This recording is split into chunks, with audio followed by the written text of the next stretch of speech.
BA third year की class अंतर्राष्ट्रीय राजनीति। और अंतर्राष्ट्रीय राजनीति में हम पड़ोसियों के साथ संबंधों पर चर्चा कर रहे हैं। इसमें आज हम भारत श्रीलंका संबंध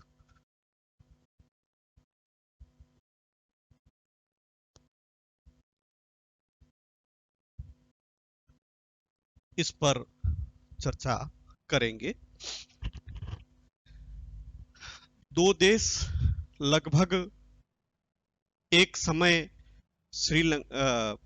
ब्रिटिश औपनिवेशिक दासता से मुक्त हुए। भारत 1947 में हुआ, श्रीलंका 1948 में हुआ। और यहाँ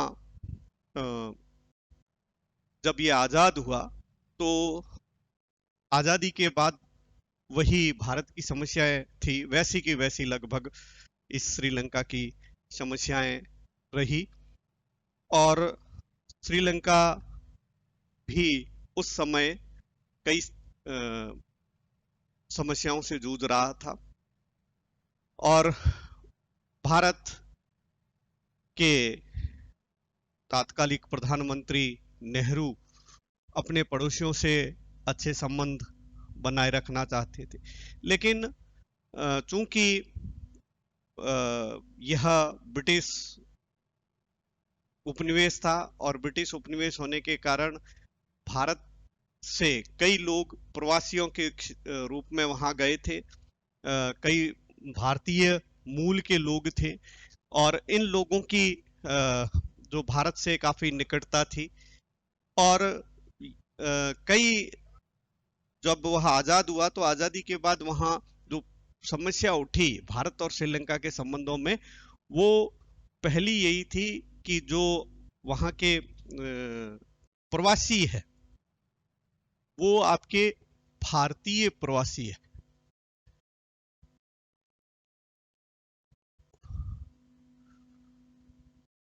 और ये भारतीय प्रवासियों की समस्या थी।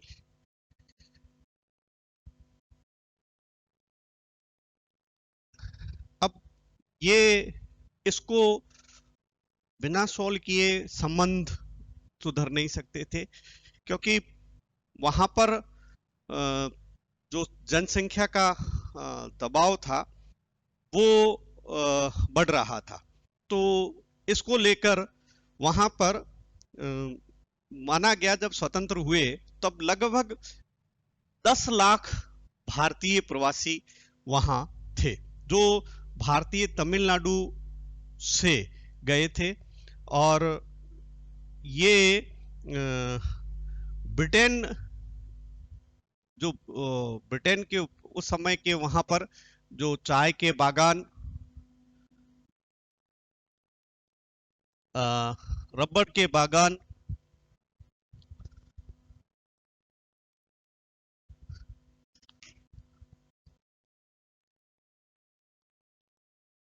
इन बागानों में काम करने के लिए ये भारतीय मूल के लोग वहां ले जाए गए थे। अब आजाद हुए तो उनकी नागरिकता की बात आई, तो ये लगभग उस समय कहा जाता है कि 10 लाख लोग थे। और 10 लाख लोगों को श्रीलंका, चूंकि श्रीलंका में ये तमिल थे और वहां पर बौद्ध धर्मावलंबी थे, तो इनके बीच में संघर्ष होना लाजमी था या वहां पर समस्याएं उत्पन्न होनी थी। तो इसको लेकर समस्याएं थी। और चूंकि भारत के लिए श्रीलंका महत्वपूर्ण था, वह हिंद महासागर में एक छोटा सा टापू का देश था, लेकिन भारत के लिए वो काफी महत्वपूर्ण था। तो यहाँ पर भारत और श्रीलंका के बीच में इन प्रवासियों को लेकर जो बातचीत हुई कि इनको किस देश के नागरिक माने जाए, तो जो स्वतंत्रता हुई तो उसमें इनको जब वहां की सिलोन की नागरिकता नहीं दी गई 1948 में, तो फिर एक समझौता हुआ था 1954 में नेहरू और कोटले वाला, लेकिन वह लागू नहीं हो पाया। और फिर शास्त्री और भंडार नायके के बीच में एक समझौता हुआ जिसमें लगभग 5 लाख से अधिक लोगों को भारतीय नागरिक माना गया और 3 लाख जो लोग थे वो श्रीलंकाई नागरिक। फिर 1.5 लाख के करीब जो कुछ लोग थे, उन लोगों के लिए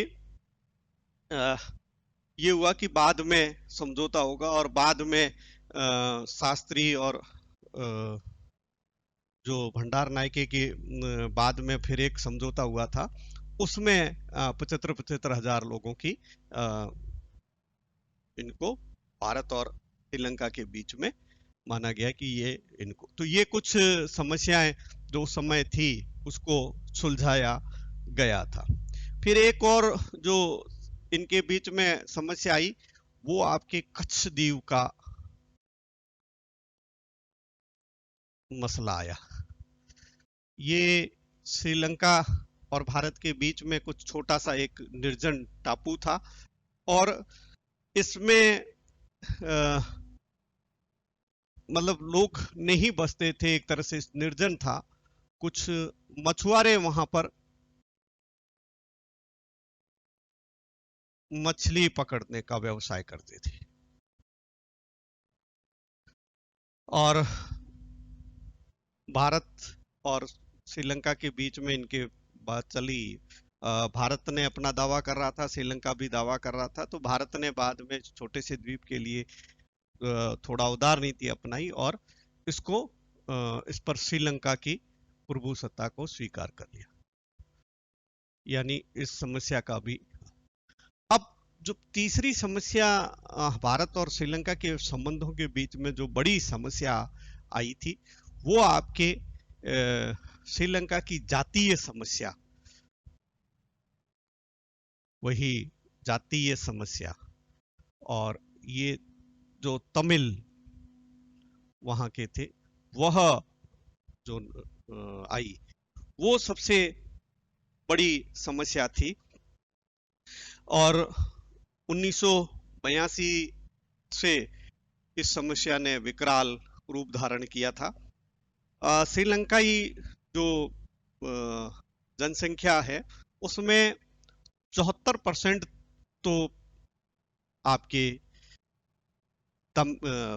सिंगली बौद्ध, जो सिंगली समुदाय से है, जो बौद्ध धर्मावलंबी है, और 13% जो है वो तमिल श्रीलंकाई मूल के हैं, 6% जो हैं वो भारतीय मूल के हैं। इसमें आपके 74% तो जो सिंगली है और 13% वो श्रीलंकाई जो मूल है तमिल है और 6% है वो भारतीय मूल के तमिल है। अब और फिर बाकी कुछ अन्य समुदाय वहां निवास करते हैं। अब ये जो हैं श्रीलंका में जो तमिल लोग रह रहे हैं, चाहे वो श्रीलंकाई मूल के चाहे भारतीय मूल के, तो वहां पर जो सिंगली समुदाय है वो बहुसंख्यक है और इन अल्पसंख्यक तमिलों के बीच में एक प्रकार से असुरक्षा उत्पन्न हो गई और ये अविश्वास की भावना हुई।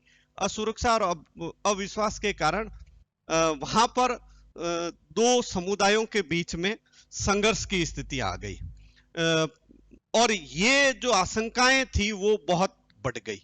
और फिर इसमें ये हुआ कि निर्दोष लोगों की सामूहिक हत्या, तमिलों की वहां पर दंगे होने लगे, नरसंहार होने लगे और ये वहां की समस्या, तमिल समस्या बहुत बढ़ गई। और यहां तक हुआ कि कई वहां के जो तमिल थे उन लोगों पर जब अत्याचार बढ़ने लगे तो उन्होंने समुद्र में छलांग लगा दी, कूद पड़े, नावों में भाग गए और वो सारे के सारे तमिल जो लोग थे वो भारत की ओर आने लगे, भारतीय सीमा में प्रवेश किया। तो उसके कारण भारत में शरणार्थियों की और ये समस्याएं उत्पन्न हो गई, कई लोग वो भारत में आके बस गए। अब उन लोगों को लेकर यहाँ पर भारत और श्रीलंका के संबंध थोड़े खटास में आ रहे थे। और उस काल में तमिल जो लोग थे, एक अलग तमिल इलम की मांग हुई, तमिल राज्य, अलग से तमिलों को वहां श्रीलंका में एक राज्य दिया जाए। और इस के कारण वहां पर जो बहुसंख्य जो सिंगली समुदाय थे वो उन पर अत्याचार कर रहे थे। अब इनको एक नेतृत्व मिल गया और यहाँ तमिल आतंकवाद के रूप में लिट्टे का एक वहां पर जो समूह वो तैयार हो गया, लिबरेशन ऑफ तमिल टाइगर इलम। वो के प्रभाकरन के नेतृत्व में उन्होंने वहां पर ये हिंसक आंदोलन शुरू हो गया। और इस हिंसक आंदोलन के फलस्वरूप वहां पर संबंध, वहां बहुत खराब स्थितियां बन गई। तो वहां पर भारत इसके कारण भारत के तत्कालीन प्रधानमंत्री राजीव गांधी और जयवर्धने के बीच में एक समझौता हुआ लिट्टे को लेकर। जयवर्धने, और चूंकि ये कोलंबो में हुआ था 1987 में 29 जुलाई, तो यहाँ एक समझौते, और इस समझौते के फलस्वरूप भारतीय शांति सेना IPKF को वहां भेजा जाना था कि भारत की सेना वहां जाए और ये भारत की सेना तमिलों से ये उग्रवादी जो है वहां उनसे हथियार ले। और फिर ये कुछ समझौते की कुछ बातें हुई, लेकिन हुआ ये उल्टा कि वो तमिल जो उग्रवादी है उन्होंने भारतीय शांति सेना के साथ लड़ाई हो गई। तो इसका एक प्रभाव ये हुआ कि भारत के लोगों और तमिल जो भारतीय मूल और वो थे उन लोगों की आमने सामने दोनों को लड़ा दिया। एक जयवर्धने की ये कूटनीतिक सफलता मानी जाती है। और इस शांति सेना का जो वहां पर प्रवेश हुआ उसका जो बाद में आकलन हुआ उसमें ये कि 1100 के करीब जो है वो जवान इंडियन पीस कीपिंग फोर्स के मारे गए, 30,000 के करीब घायल हुए, जो उस काल में यदि देखा जाए ये थे। और फिर 1989 में जो वहां थे कि भारत की सेनाओं को वापस भेजा जाना चाहिए, तो भारत की शांति सेना जो वहां शांति सेना के रूप में गई थी उसको इन विद्रोहियों से लड़ाई लड़नी पड़ी। और शांति सेना नहीं रहकर एक तरह से कोई जो वहां पर विद्रोही है उनको मारने वाली एक सेना के रूप में आ गई। तो कुल मिलाकर ये भारतीय जो शांति सेना को बहुत बड़ा नुकसान हुआ। 50,000 के करीब वहां के भारत का एक डिवीजन वहां गया था। और इस को 1989 में वापसी शुरू हो गई और 90 मार्च में करीब वापस आ गई। तो ये समस्या, लेकिन वो समस्या का समाधान नहीं हुआ और ये समस्या लगभग 2009 के आसपास आके खत्म हो गई, जब के प्रभाकरन का वहां पर सफाया किया गया। ये तो उसका प्रभाव ये पड़ा कि अब जाकर वहाँ जो ये लिट्टे की समस्या लगभग खत्म हो गई। और इसको यदि हम कहें कि उसके बाद के यदि प्रोग्रेस देखें तो भारत के श्रीलंका संबंध ऊंचे नीचे होते रहे हैं।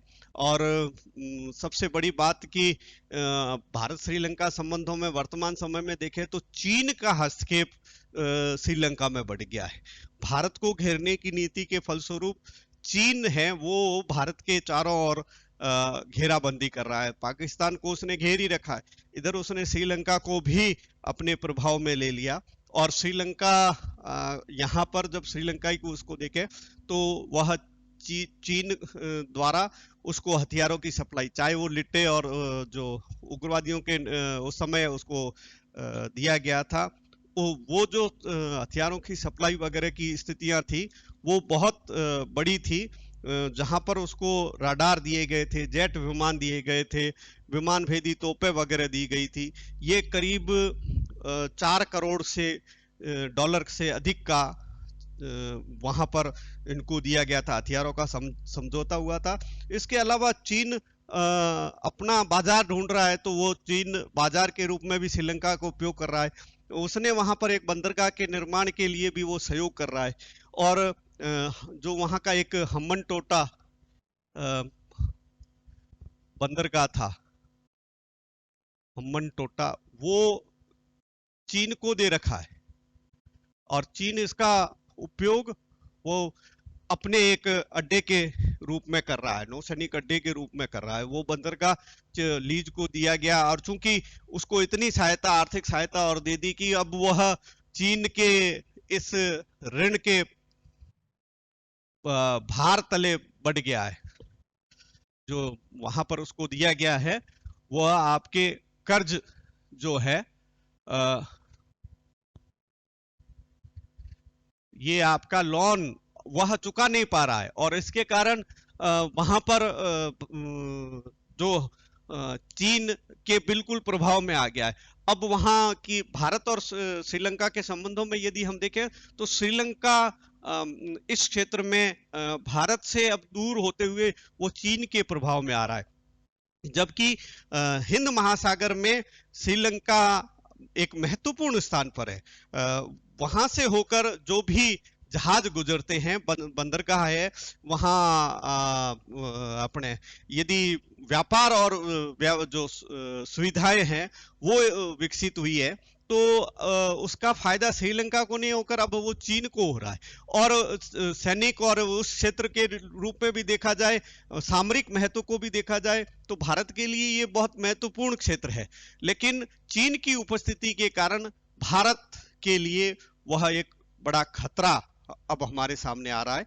तो कुल मिलाकर भारत और श्रीलंका के संबंध काफी उतार चढ़ाव से भरे रहे हैं, और वर्तमान संदर्भों में देखें तो भारत की पड़ोसियों के संबंध सुधारों नीति के फलस्वरूप अभी कोई ज्यादा परिवर्तन नहीं आया है, क्योंकि भारत भी इतना उनको सहयोग और करने में सक्षम नहीं हो पा रहा है। कई ऐसी भारतीय मजबूरियां हैं, और विशेषकर वर्तमान संदर्भों में देखा जाए तो भारत की खुद की जो हैं वो देनदारियां बढ़ रही है। तो इस परिप्रेक्ष्य में देखा जाए तो अभी सामान्य संबंध हम कह सकते हैं। आज का चैप्टर हम यहीं समाप्त करते हैं। Thank you.